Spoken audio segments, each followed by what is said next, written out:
છેલ્લા 20 વર્ષથી હત્યાના ગુનામાં વોન્ટેડ મહિલાને ઝડપી પાડતી સુરત શહેર ક્રાઇમ બ્રાન્ચ પોલીસ કમિશનર સાહેબ શ્રી નાઓએ સુરત શહેરના જુદા જુદા પોલીસ સ્ટેશનમાં ભૂતકાળમાં બનેલા ગંભીર ગુનાઓના નાસ્તા ફરતા આરોપીઓને શોધી કાઢવા જણાવેલ. જે અનુસંધાને અધિક પોલીસ કમિશનર સાહેબ શ્રી ક્રાઇમ નાઓએ આપેલ સૂચના અનુસંધાને નાયબ પોલીસ કમિશનર સાહેબ શ્રી ક્રાઇમના માર્ગદર્શન હેઠળ અને પોલીસ ઇન્સ્પેક્ટર શ્રી નાઓની સૂચના મુજબ એનડીપીએસ આર્મ્સ સ્ક્વોડના પોલીસ સબ ઇન્સ્પેક્ટર શ્રીની ટીમના માણસો સાથે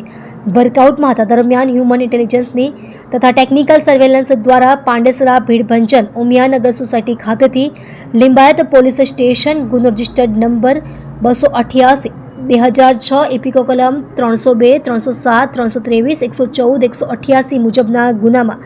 વોન્ટેડ મહિલા આરોપી સુગિયાની હજારી ઉર્ફે અજય કીર્તન જાતે પહાન ઉર્ફે પ્રધાન ઉર્ફે ઉંમર વર્ષ 47 રહેવાસી ગામ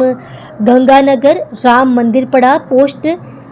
લમતીબહાલ તાલુકો થાના બ્રજરાજપુર જિલ્લો ઝારસગડા ઓરિસ્સા મળગામ તોટા તાલુકો ખલીકોટ જિલ્લો ગંજામ ઓરિસ્સાને પકડી પાડવામાં આવેલ છે. આપ જોઈ રહ્યા છો ગુજરાતની સૌથી પહેલા ખબર આપતી Surat express news channel director Rajesh મંગલેની સાથે.